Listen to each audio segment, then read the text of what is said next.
कांग्रेस नेता राहुल गांधी एक बार फिर एक्सपोज हो चुके हैं। कैसे वो बिना कोई ठोस तथ्य के मोदी सरकार पर आरोप लगाते हैं। राहुल गांधी हमेशा मोदी सरकार पर निशाना साधते रहते हैं और अलग अलग तरह के आरोप लगाते हैं, लेकिन अपने आरोपों को साबित करने में वो नाकाम रहते हैं।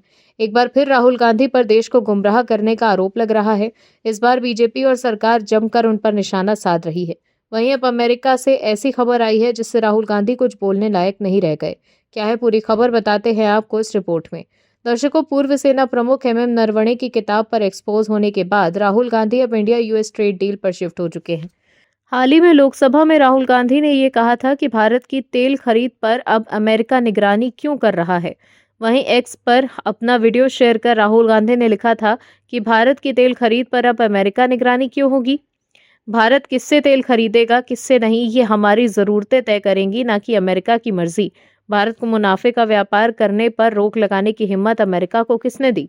प्रधानमंत्री जी, भारत का हित और स्वाभिमान बेचते वक्त जरा भी शर्म नहीं आई आपको। वहीं अब अमेरिकी विदेश मंत्री मार्को रूबियो के म्यूनिक सिक्योरिटी कॉन्फ्रेंस में दिए गए बयान ने भारत अमेरिकी ट्रेड डील को लेकर चल रही सभी अटकलों पर पूर्ण विराम लगा दिया है। दरअसल मार्को रूबियो ने स्पष्ट किया कि भारत ने रूस से तेल खरीद पूरी तरह से बंद करने का कोई वादा किया ही नहीं। भारत ने केवल अतिरिक्त रूसी तेल नहीं खरीदने की प्रतिबद्धता जताई है। ये बयान उन सभी दावों की हवा निकाल देता है जिन्हें भारत का विपक्ष और खास तौर पर कांग्रेस पार्टी महीनों से प्रचारित कर रही थी। विपक्ष ने दावा किया था कि मोदी सरकार ने अमेरिकी दबाव में घुटने टेक दिए और रूस से तेल आयात रोकने पर सहमति दे दी है। लेकिन रूबियो का बयान इस झूठ की पोल खोलता है और साबित करता है कि भारत अपनी रणनीतिक स्वायत्तता और ऊर्जा सुरक्षा को सर्वोपरि रखते हुए अपनी शर्तों पर ही आगे बढ़ रहा है। डोनाल्ड ट्रंप ने खुद कई बार दावा किया कि भारत ने रूसी तेल रोकने का वादा किया है, लेकिन अब रूबियो का बयान साफ करता है कि भारत ने कोई पूर्ण प्रतिबंध स्वीकार नहीं किया, बल्कि मौजूदा स्तर पर आयात जारी रखते हुए केवल अतिरिक्त वृद्धि रोकने की बात कही। ये भारत की कूटनीतिक जीत है, जहां दबाव के बावजूद राष्ट्रीय हितों से समझौता नहीं किया गया। जब से भारत अमेरिका ट्रेड फ्रेमवर्क की बातें चल रही थीं, कांग्रेस पार्टी और दूसरे विपक्षी दल मोदी सरकार पर हमलावर दिख रहे थे।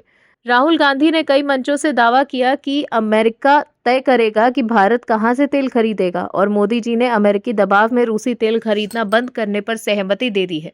वहीं कांग्रेस के वरिष्ठ नेता जयराम रमेश ने भी कई बार सोशल मीडिया प्लेटफॉर्म एक्स और प्रेस कॉन्फ्रेंस में कहा कि ट्रंप ने खुलेआम घोषणा की है कि भारत ने रूसी तेल खरीदना बंद करने का दावा किया है, लेकिन मोदी सरकार चुप है। कांग्रेस ने इसे राष्ट्रीय आत्मसम्मान पर चोट बताया और कहा कि मोदी सरकार अमेरिकी दबाव में झुक गई है, जिसके बाद विपक्ष के समर्थकों ने एक ऐसा झूठा नैरेटिव तैयार किया कि भारत ने रूस से तेल आयात पूरी तरह से बंद कर दिया है। विपक्ष ने इसे मोदी सरकार की कमजोरी का प्रतीक बताया, जबकि असलियत कुछ और ही थी। लेकिन म्यूनिक सिक्योरिटी कॉन्फ्रेंस में मार्क रूबियो ने स्पष्ट कहा कि हमारी भारत के साथ बातचीत में हमें उनकी प्रतिबद्धता मिली है, वो अतिरिक्त रूसी तेल नहीं खरीदेंगे।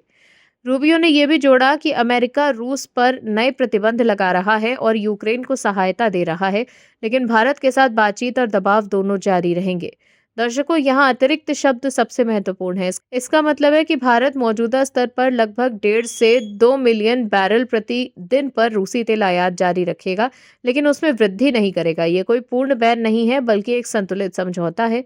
मार्को रूबियो का बयान इस पूरे प्रकरण की सच्चाई को उजागर करता है। विपक्ष ने राजनीतिक लाभ के लिए झूठ फैलाया, मोदी सरकार को अमेरिका के सामने झुकने वाला दिखाया, लेकिन असलियत में भारत ने अपनी ऊर्जा सुरक्षा और रणनीतिक स्वायत्तता को बरकरार रखा। ये मोदी सरकार की मजबूत विदेश नीति का प्रमाण है, जहां दबाव के बावजूद राष्ट्रीय हित सर्वोपरि है। वहीं भारत के विदेश मंत्री एस जयशंकर ने भी कांग्रेस में दो टूक कहा कि भारत की ऊर्जा नीति राजनीतिक दबाव पर नहीं, बल्कि लागत, उपलब्धता और राजनीतिक हितों पर आधारित है।